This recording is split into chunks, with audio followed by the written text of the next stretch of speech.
कर्नाटक में कैनरा बैंक की एक शाखा से 3 चोरों ने 53 करोड़ रुपए का सोना चुरा लिया। जिस लॉकर रूम से चोरों ने सोना चुराया था, जाते जाते उसी लॉकर रूम में वो एक गुड़िया छोड़ गए। ये एक खास किस्म की गुड़िया थी जिसे वो एक खास मकसद के लिए छोड़ गए थे।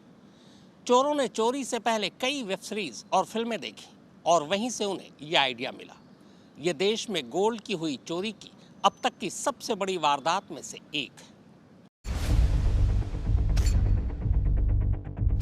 एक बैंक जिसके लॉकर से करीब 53 करोड़ रुपए कीमत का गोल्ड चुरा लिया गया हो, उस बैंक के अंदर कोई चोर ये गुड़िया क्यों छोड़ जाएगा? चोर सिर्फ इस गुड़िया को रख कर नहीं गया, बल्कि रखने से पहले बाकायदा इसे सजा कर गए थे। सिंदूर, हल्दी और पता नहीं किन किन चीजों से इस गुड़िया का श्रृंगार किया गया था। इस गुड़िया और 53 करोड़ के सोने की चोरी का आपसी रिश्ता आपको बताऊं, उससे पहले चोरी की कहानी सुन लीजिए। सोने की एक ऐसी चोरी जो देश में हुई अब तक की सबसे बड़ी चोरियों में से एक है, पर इस चोरी से कहीं ज्यादा इस चोरी की साजिश अनोखी है। यह कर्नाटक के विजयपुरा डिस्ट्रिक्ट के मनागुली शहर में मौजूद कैनरा बैंक की एक शाखा है। इसी बैंक में 25 मई को एक चोरी होती है, लेकिन जब चोरी का सच बाहर आता है तो बैंक के साथ साथ इलाके की पुलिस भी चौंक उठती है, क्योंकि बैंक में यह चोरी कोई छोटी मोटी चोरी नहीं थी, बल्कि बैंक के एक लॉकर से करीब 53 करोड़ रुपए का सोना चोरी हुआ था। हैरत की बात यह थी कि इसी बैंक के कई और लॉकर में भी काफी सोना रखा था, लेकिन जिस लॉकर को चोरों ने तोड़ा, उस एक अकेले लॉकर में सबसे ज्यादा सोना रखा हुआ था। चोरी हुए सोने की कीमत जब पुलिस को पता चली, तो पुलिस ने भी चोरों को पकड़ने के लिए अपनी पूरी ताकत झोंक दी। 8 अलग अलग स्पेशल टीमें बनाई गई। हर टीम के हिस्से अलग अलग काम बांटे गए। एक टीम को सीसीटीवी कैमरा खंगालने की जिम्मेदारी दी गई। दूसरी टीम बैंक स्टाफ की लिस्ट खंगालने में जुट गई। तीसरी टीम हाल के वक्त में बैंक में हुई चोरी की कुंडली खंगालने में जुट गई। चौथी टीम खास उन गाड़ियों की तलाश में जुट गई जिनमें सोना लूट कर ले जाया गया। एक टीम को बैंक के आसपास के मोबाइल टावर के जरिए एक्टिव संदिग्ध फोन को खंगालने में झोंक दिया गया। पुलिस को पहला धक्का तब लगा जब पता चला कि चोरों ने सीसीटीवी कैमरे के तार को ही काट डाला था। बैंक के इर्द गिर्द की बत्ती गुल कर दी गई थी। साथ ही वो अपने साथ नेटवर्क वीडियो रिकॉर्डर यानी NVR भी ले गए थे। जाहिर है बैंक के सीसीटीवी कैमरे में तो कुछ रिकॉर्ड हुआ नहीं, क्योंकि तार ही काटे जा चुके थे। लिहाजा पुलिस बैंक के बाहर और आसपास के सीसीटीवी कैमरों पर नजर दौड़ाती है।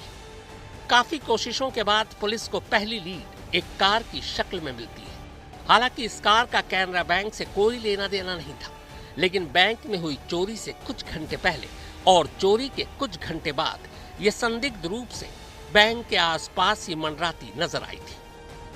पुलिस ने इस कार का रजिस्ट्रेशन नंबर जब चेक किया तो पता चला कि यह कार विजय कुमार मिरियाल के नाम पर रजिस्टर्ड थी। अब जैसे ही पुलिस ने विजय कुमार की कुंडली खंगाली, तो इस कार, विजय कुमार और कैनरा बैंक के बीच का एक रिश्ता सामने आया। पता चला कि विजय कुमार इसी कैनरा बैंक में 8 मई तक बतौर ब्रांच मैनेजर काम कर रहा था। 9 मई को उसका ट्रांसफर कैनरा बैंक के ही एक दूसरी शाखा में हो चुका था।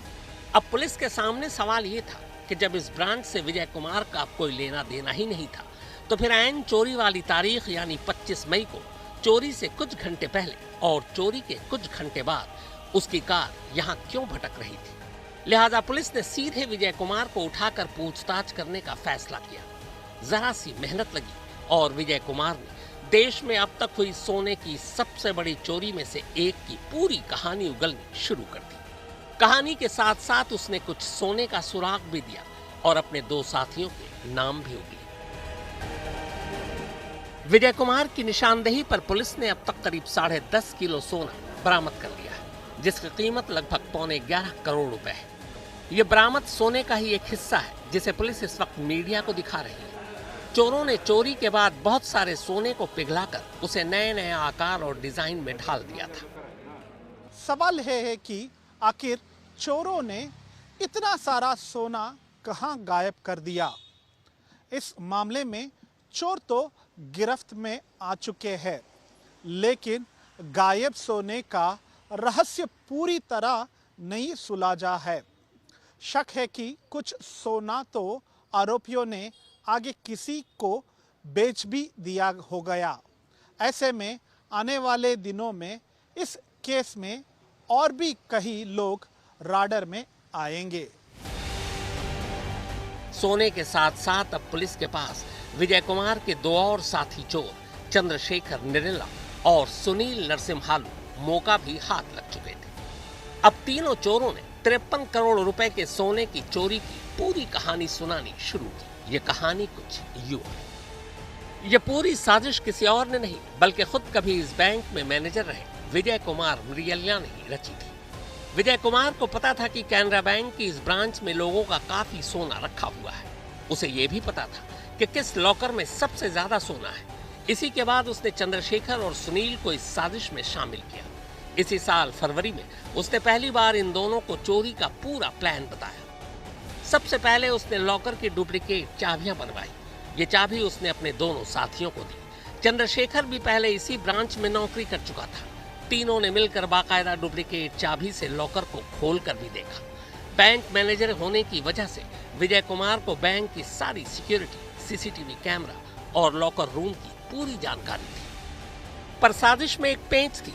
विजय कुमार नहीं चाहता था कि उसके बैंक मैनेजर रहते हुए इस बैंक में चोरी हो। इस साल की शुरुआत में ही उसे पता चल चुका था कि इसी साल उसकी किसी और ब्रांच में ट्रांसफर होने वाला है। मार्च में यह तय हो गया कि 9 मई को विजय कुमार का दूसरी शाखा में ट्रांसफर होने वाला है। जैसे ही ये बात पुख्ता हो गई, विजय कुमार ने 23 मई को अपने ही बैंक को लूटने का फैसला कर लिया। साजिश ये थी कि 9 मई को वो इस बैंक से चला जाएगा। इसके बाद अगर चोरी होती है तो उस पर कोई शक भी नहीं करेगा। बैंक में चोरी से पहले तीनों ने मिलकर बैंक चोरी पर बनी अनगिनत फिल्में और वेब सीरीज देखी। इन सीरीज और फिल्मों से उन्होंने बहुत सारे आइडिया लिए। 23 मई को बैंक में चोरी करने का आइडिया भी इन्होंने ऐसी ही फिल्मों और वेब सीरीज से लिया था। असल में 23 मई को आरसीबी और सनराइजर्स हैदराबाद के बीच आईपीएल का मैच होना था। इन्हें पता था कि मैच जीतने के बाद आरसीबी के सपोर्टर जश्न में डूबे होंगे और उसी जश्न का फायदा उठाकर ये लोग उसी रात बैंक पर हाथ साफ कर देंगे। लेकिन बदकिस्मती से 23 मई का मैच आरसीबी हार गई। उदास फैन अब जश्न कहां मनाते, लिहाजा तीनों ने 23 मई की चोरी का प्लान टाल दिया। अब नई तारीख चोरी के लिए तय की गई, 25 मई। फिल्मों और वेब सीरीज से ही इन्हें यह भी पता चला कि बैंक रॉबरी के बाद खासकर गोल्ड की चोरी के मामले में पुलिस चोरों तक उन गाड़ियों के जरिए पहुंचती है जिन गाड़ियों में चोरी का सोना ले जाया जाता है। इसीलिए इन्होंने एक नई तरकीब सोची। बैंक से सोना चुरा कर ले जाने के लिए इन्होंने एक ट्रक का इंतजाम किया। फिर उसी ट्रक में इन्होंने अपनी दोनों मोटरसाइकिल रख दी ताकि किसी कैमरे में इनकी अपनी मोटरसाइकिल कैद न हो पाए। चूंकि विजय कुमार लंबे वक्त तक इस बैंक का मैनेजर रह चुका था, लिहाजा सीसीटीवी कैमरे का तार, बिजली के स्विच और सिक्योरिटी सिस्टम को काटने या उस पर काबू पाने में उसे कोई दिक्कत नहीं आई।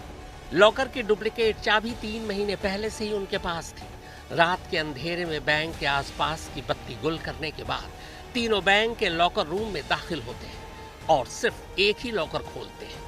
असल में ये बैंक का सबसे बड़ा लॉकर था और शुरू से ही इस लॉकर में सबसे ज्यादा सोना रखा जाता था। जब चोर खुद घर का भेदिया हो तो फिर क्या ही कहना। लिहाजा एक ही लॉकर से चोरी का इतना माल मिल गया कि बाकी को खोलने की जरूरत ही नहीं पड़ी। इसे एक लॉकर से ही उनके हाथ 53 करोड़ रुपए का सोना लग चुका था। बैंक चोरी पर बनी वेब सीरीज और फिल्मों को देखकर ही इन्होंने एक और साजिश रची। ये साजिश पुलिस को गुमराह करने के लिए थी। चोर अपने साथ एक खास गुड़िया लेकर बैंक के अंदर गए थे जिसका श्रृंगार सिंदूर और हल्दी से किया गया था। इस गुड़िया के साथ साथ उन्होंने लॉकर रूम में फर्श पर भी हल्दी और सिंदूर बिखेर दिए। असल में ऐसा करने के पीछे इनका मकसद ये दिखाना था कि इस चोरी के पीछे तंत्र मंत्र करने वाले गिरोहों का हाथ हो सकता है।